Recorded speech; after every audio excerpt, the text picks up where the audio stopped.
It all starts here, though. The crunch time begins now. Why don't you take us through the track that we're going to be seeing today in the Nations Cup, Jimmy? Oh, I'll do my very best, and where other than to have a great race than at Mount Panorama, aka Bathurst. Got to make sure to drill Bathurst into your head, James. Make sure you're saying it right this time, yeah? So, let's talk about Mount Panorama, shall we? 6-kilometre long circuit. 520 feet of elevation change between the bottom and the top. Absolutely ridiculous. Only something you can see from the onboards, and we'll show you plenty of that as the race goes on. And of course, it has some great Gran-turismo associations, including the fact that in 2015, 2 GT Academy graduates, Wolfgang Reep and Florian Strauss, won the Bathurst 12 Hours in a Nissan GTR. So your lap starts down there. You can see there's a little line at the start-finish straight, a rather small straight compared to the rest of the circuit. You go through Hell Corner, T1, all the way up Mountain Straight to Griffins, which is a very fun, very difficult long right-hander. Then you come up to 3 and 4, up to the cutting. Now your climb really begins up the hill, and you're aiming for the walls either side of the circuit up the hill. There is absolutely no room for error, up until T10, which is Skyline, a very fast left-hander, and then you go back down the mountain. The descent from T11 down to Forest Elbow. Very easy to get things wrong down there, seeing it's a very rhythmical section. Then on to Conrod Straight, a little bit of a chance for a breather, but also a good chance for slipstream, so don't take it too easy before coming through the chase and preparing yourselves for the heavy braking zone at T21. You then make your way out of that very difficult acceleration zone down to T23, Murray's Corner, and that is the end of your lap. It's only 21 drivers there at the start, Jimmy, so missing 3, unfortunately. But if you didn't get the impression, viewers, that the Ford GT was popular, well, goodness me, I reckon that's about 70% of this field that is filled out by the American muscle. Well, at least we can say we have a fair race in that aspect, can't we? But here we are, just holding their tyres up now, getting ready to take the start. Of course, first lap around here, very important, very crucial to establish track position early on, given just how difficult it is to overtake around here. We have IOF Racing leading us off with Def Sun and Nico R in the background. Brazilian leading a Canadian, leading a Chilean. Not a bad field if you ask me. So here we go then. So just building up now. A rolling start, I'd argue, almost a little bit more difficult than a standing start. You have to control the pack. You have to know where to catch out your opponents. Of course, we're awaiting that final countdown. Here it comes now, and the planes, they soar overhead, and Racing 17 soars towards Hell Corner here as we begin this 25-minute Nations Cup race at Bathurst. We had an incident in the EMEA region. Oh, goodness me, already the 14th car, the Academy 2013 car, off into the gravel, and straight to the back of the field it goes. But overall, I feel a very nice and clean start already as Nico R looking to press this advantage into Def Sun 96, heading through Griffin's Corner. Then look at Racing 17. A little bit of wiggle on exit brings those two behind straight back into play. But now we're heading into the top of the circuit as Nico R gets very close to the wall, takes an extra wide line up through the cutting.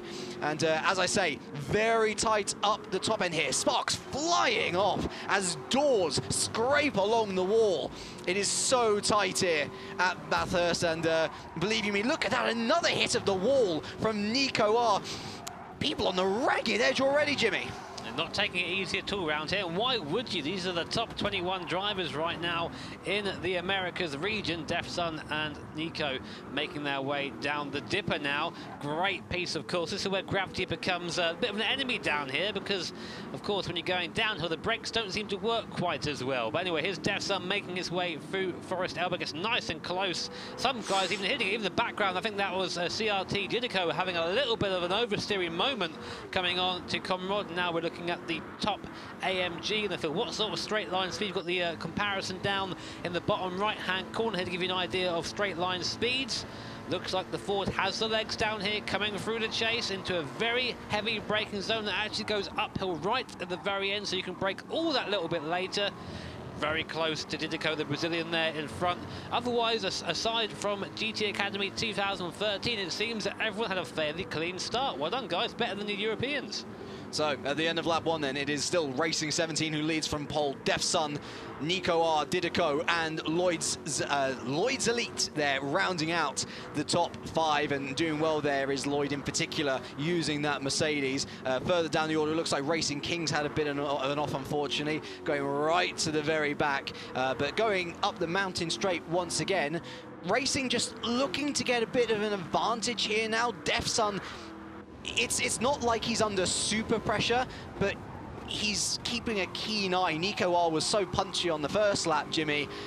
You get the feeling that the Chilean, if you were to give him an opportunity, he will pounce on it.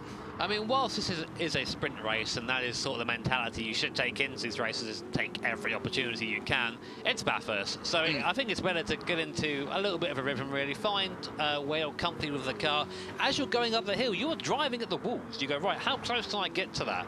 And you get as close as possible. When you start seeing the sparks come off the back of the car, that's when you start coming maybe a couple of inches back instead. But they're really exploring the circuit and just seeing how much of it they can use as we go back downhill again.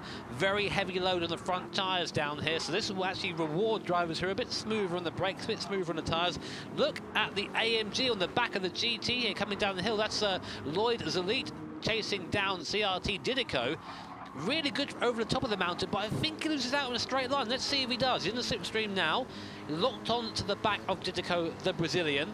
Foot probably both feet on the throttle at this point for a bit more extra speed, and the Ford GT looks like it has the legs, but even with a slipstream, the gain is minimal. He will not be close enough, I don't think, for a move coming out of the chase. And he's got to be careful as well, because Gumball CGT just filtering in behind. He's dragging Windfire for company as well. And I do get the feeling that this Mercedes is almost going to feel like the weakling in the school playground, unfortunately. He's living my life. First day at school, doesn't quite know what's happening. And doing a very nice job indeed is the Canadian to hold. To just hold in general up there in P5. Oh, a little bit of lag there in the braking zone as well. And I guess actually that's really something that we don't see too much at the top level of e-racing, Jimmy, but it still does happen. In virtual racing, we have our own mechanical failures, and most of the time, unfortunately, it's called the internet. Of course, it's all part of it, and it's become a lot better, even in my my time as a sim racer, back when I started back in mid-2012 doing it properly. Back then, very hard to have a race. Even then, now it's a lot better. And of course, GT Sport, I think for the most part, has some pretty decent netcode. We're just seeing now, we're on board with Gumball, giving you an idea of what it's like to climb this mountain. Look at Lloyd's Elite, just getting very close. Well, that AMG, wonder if he's running traction control or not. By the looks of it, he isn't. He's sliding all over the place. And of course, there being increased tyre wear in this round, we have a multiple, I think it's ×6 on the tyre wear around here at Bathurst. So that essentially means that 1 lap on your tyres is like 6 laps tyre wear. So you find the car isn't the same lap after lap. It changes every lap because of that amount of tyre wear, which is a unique challenge that you won't find in the real world.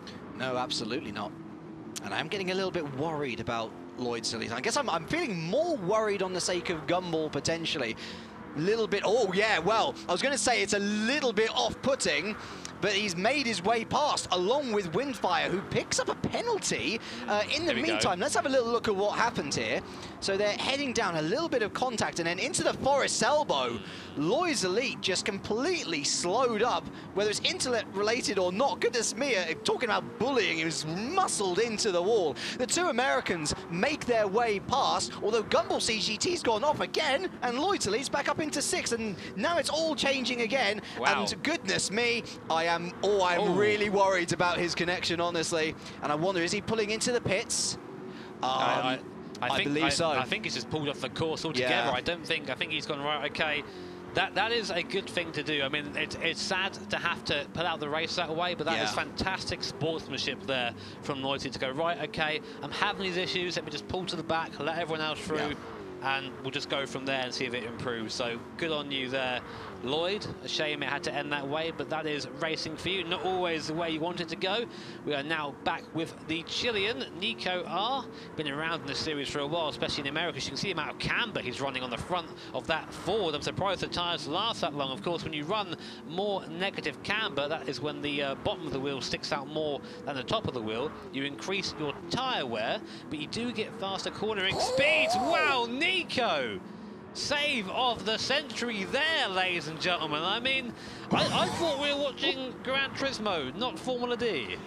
You know, I'm just looking at these drivers in general, Jimmy, and I mean, looking at the end of racing there as he heads through the dipper. They are ridiculously aggressive, and I know we were talking pre-race about, oh, well, you know, they might have to make a pit stop. It depends on the pace. These guys are not just legging it. They are not leaving anything out to dry. We are absolutely going to see a pit stop. I guess the question is, how early at this point, because there is no mercy on the tyres. Racing, especially 2.6 seconds clear of the rest of the field.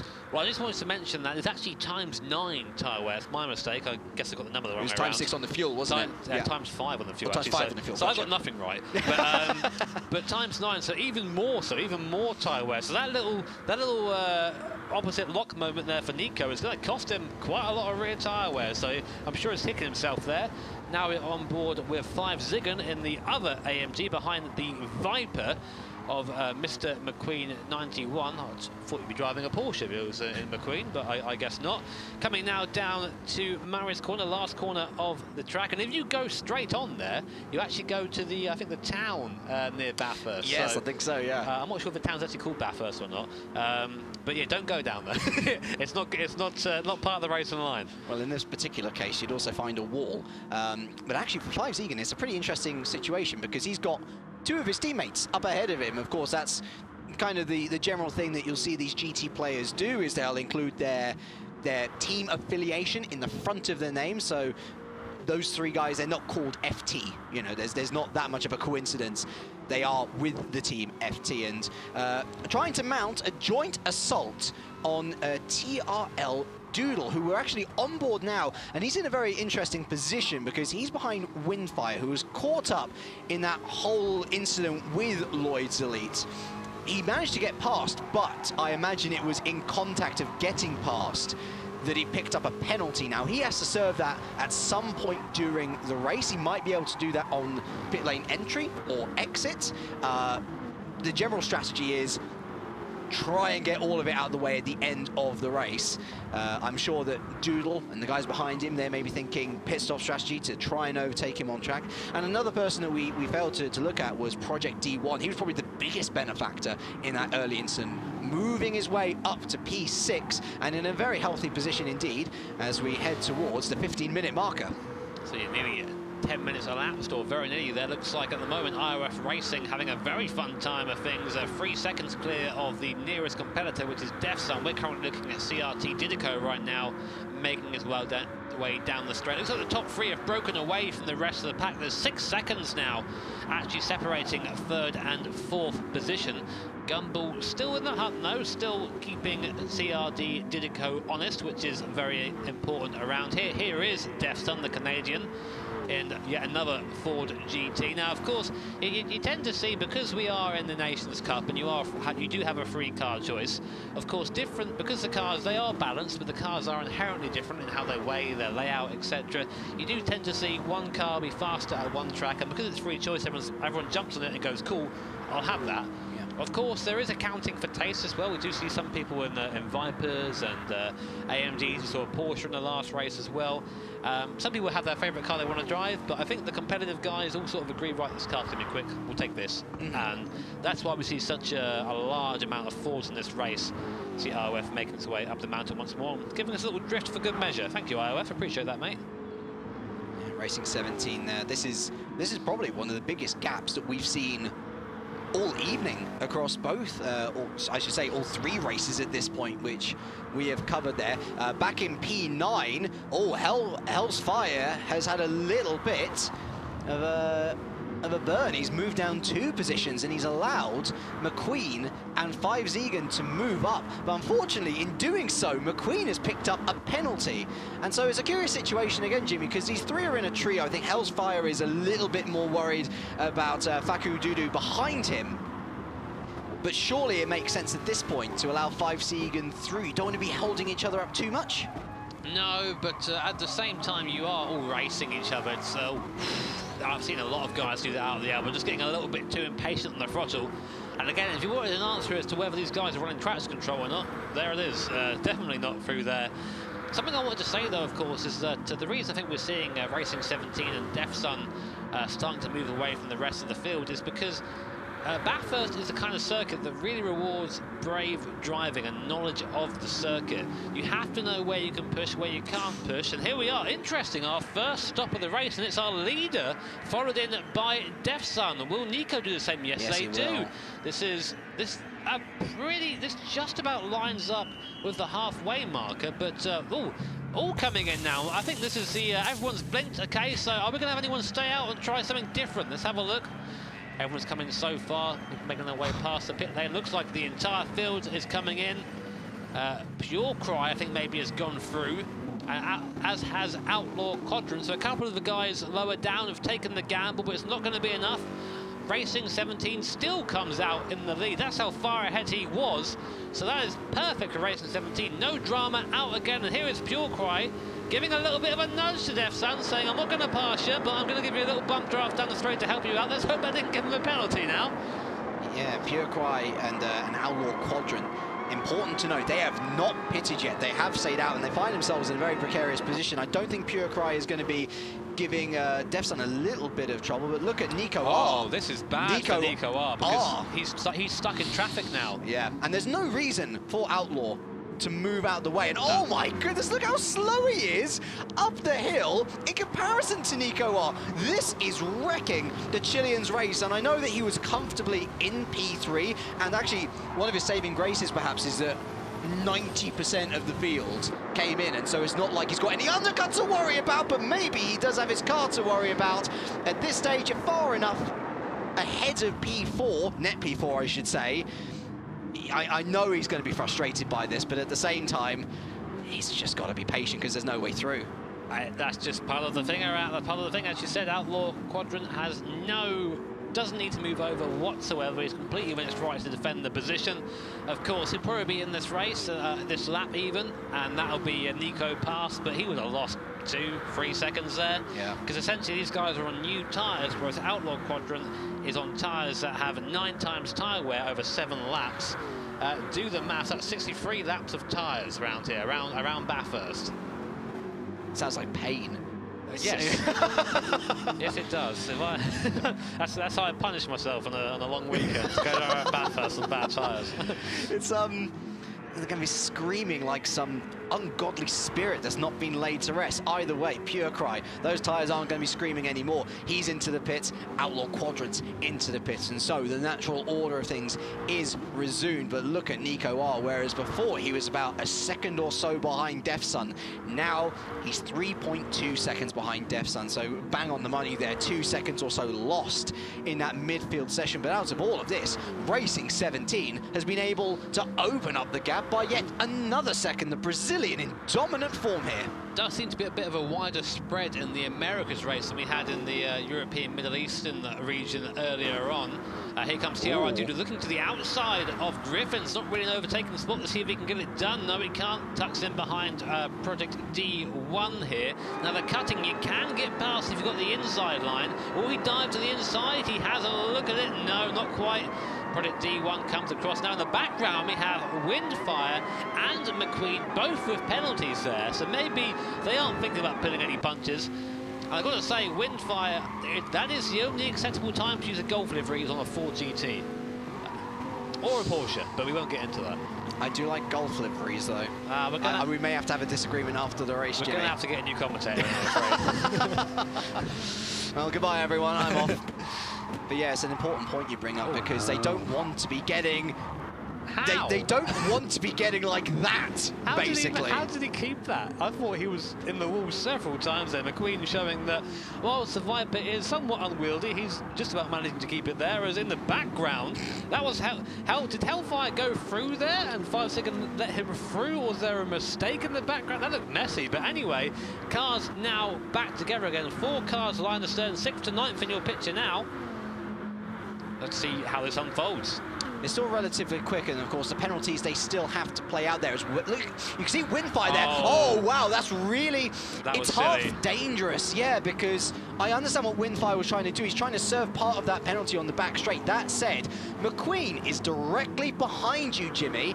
That's not, well, it's forced McQueen into braking himself, and okay, that sort of helped him in the way of serving some of that penalty, but either way, if you're going to brake, do it offline. You've got to do that, and you've got to check your mirrors as well, especially when you're racing someone. You go, you know what, I'm going to just get off the throttle now, because then they're going to run you over, and that'll be your race done. But luckily, they just about came out of that in one piece. We're now back with Nico R, who has actually caught Deathsun. This is surprising given how much Nico R was held up. Was there a mistake from Deathsun last time around? Because he seems to have fallen back a bit from racing. He's now down to 6 seconds. He was 3 or so before.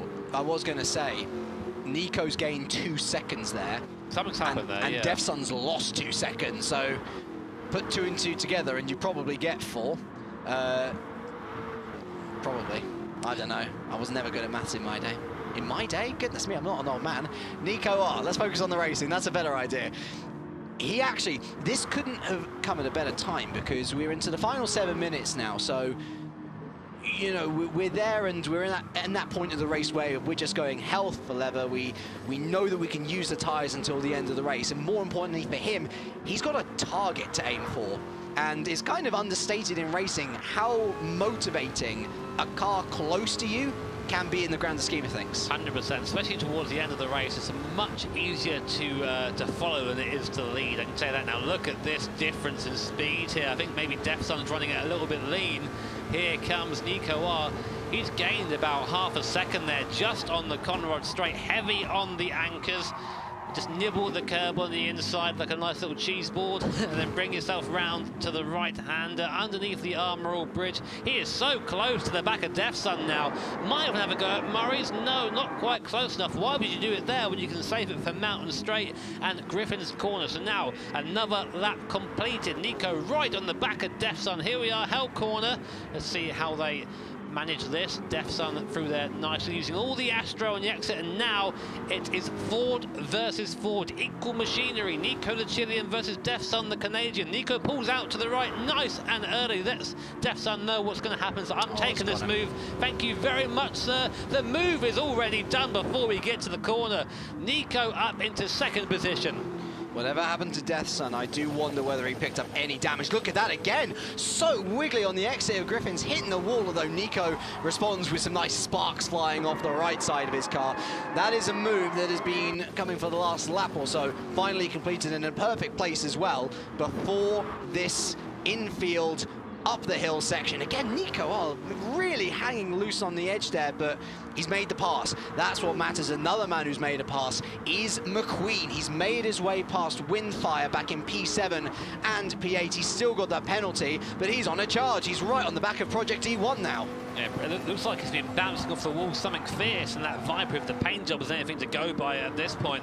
But yes, he does have Project D1 in his sights, that grumbly V10, very distinctive Viper noise that we all love oh so much. Wow, that's not an overtaking spot, nearly runs into the back of Project D1. I think D1 there just got it wrong going down the hill, and McQueen went, oh, okay, but then very quickly had a second thought of that. Right, let's see what this V10 Viper has in a straight line. Project D gets all sorts of wrong. Contact, and then now they're both sideways. Looks like Project D1 has just about survived. Will that be more of a penalty? That's going to allow Windfire to move back through again. There he is now. He's going to have the draft and the overspeed. He's going to go up to 6th place. There he goes, 6th place. And McQueen is down to 9th.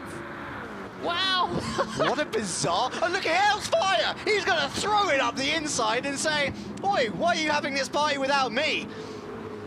let me change that. You are having this party with me, Hellfire. It's not over yet, James. No. D1 going to inside the McQueen. They're side by side coming down to Murray's corner.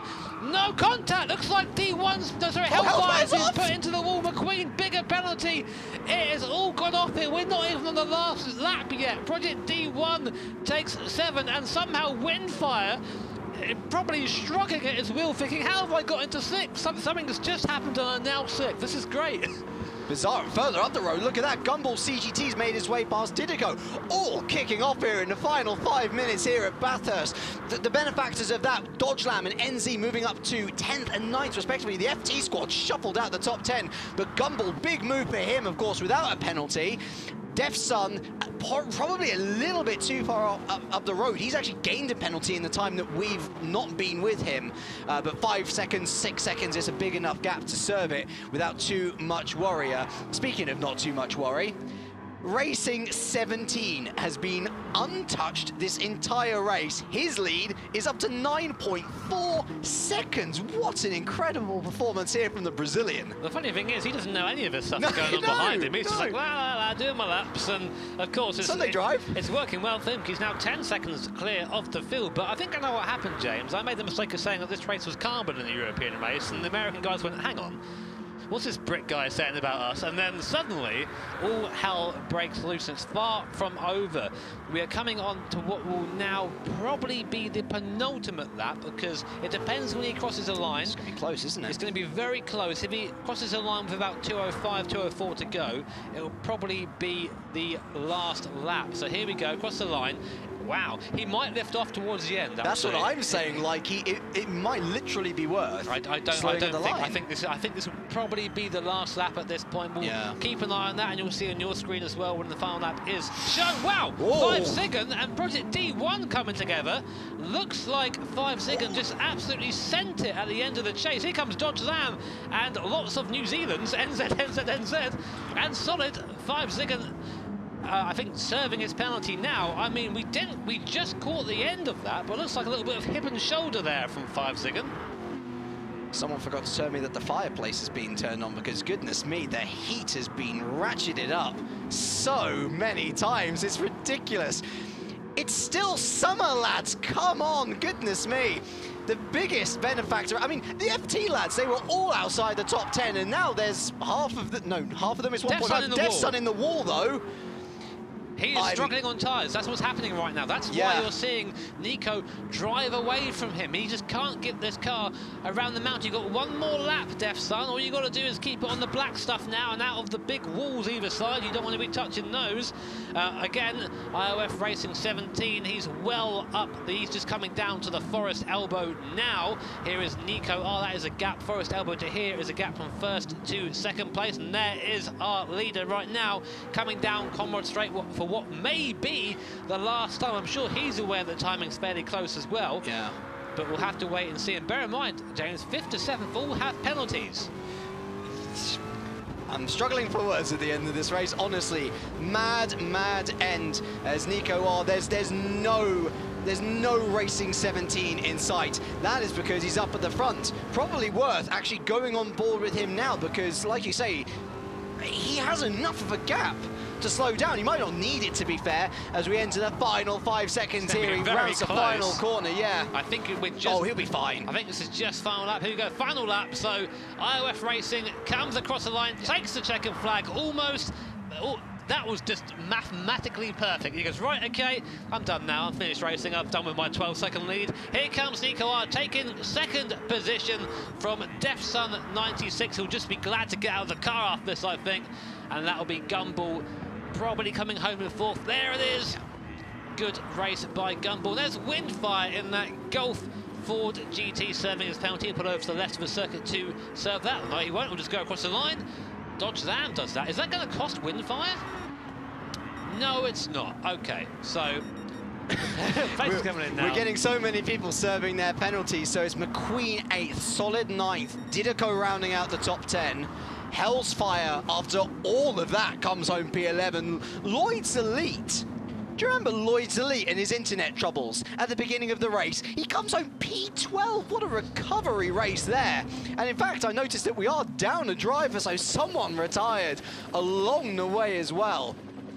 Mental race, mental Nations Cup race, but the master of Bathurst, undisputed in the Americas region, racing 17. What a performance that was. Yeah, a fantastic race from Racing 17. Just made it look easy out there, and that's what a good driver does. He lulls you into a full sense of security and goes, you can do this if you want to. And then you go give it a try and realise that Bathurst is actually the world's most expensive pinball machine. So IOF Racing, great job by him. And here comes our last finisher, Nacho. Not the race he would have wanted, but again, a round of applause for finishing here at Mount Panorama. Finishing any race at Bathurst is an achievement, in my opinion. Couldn't agree more. And so, victory then for the Brazilian. For Brazil, Racing 17. A brilliant performance there in the Ford GT. And that is by far and away the most dominant victory that we have seen all evening long, Jimmy. And if he is taking part in the Manufacturers Series later on tonight, what a confidence boost that is. 100%. You can't ask for a more perfect race as a driver. All you want to do as a driver is not be anonymous. Yeah. You don't want anyone to know you've even been there, of course, until you get to the podium and you're on the top step. Yeah. That's the idea, of course, and you very rarely get those races, so I'm sure Racing 17 has a big smile on his face right now. But I guess we should talk about the movers and shakers. And I guess I think the luckiest person of this race was probably DefSun96. I say lucky. Sorry, it was Nico that got held up by the late pitting car, wasn't it? But DefSun obviously struggling a lot with tyres. But the key thing is he did enough in the early part of the race to give himself a gap to be able to manage that, and still even finished with 4 seconds over Gumbel despite those problems. Yeah, and considering that he's points leader as well, in such a close competition at the top of the Americas standings, I think he will be feeling very lucky indeed. Almost as lucky as Gumbel, who had a very quiet race in general as well, ahead of the mosh pit of madness behind pretty much everyone, I'd say, from Windfire in 5th all the way down to Project D1 and 5Z. And I mean, look at where they finished up, 14th and 15th. They were both in the top 10 with 7 minutes to go of that race. Everything changed around so rapidly. And I do wonder whether a big contributor in that was how aggressively those guys were running the tyres. It was to the very ragged edge. And looking back in hindsight, it's no surprise that incidents started to, you know, really pick up in consistency. The problem is in that sort of race, especially at Bathurst, is you get a little bit impatient. Yeah. You find yourself stuck behind maybe a slower car going over the mountain. And in some of these cases, especially in 5 Ziggin, who is in an AMG, who is a little bit slower in a straight line, goes, right, I'm bored of being stuck behind this Ford. I'm going to send it down the bottom of Conrod and see what happens. And what tends to happen is you get a bit overzealous. You're throwing up the inside. You realise far too late you aren't going to stop. That's what happened. We saw 5 Ziggin hit another car, whack them off a circuit, gave himself a big old penalty, and pretty much ended his race there and then.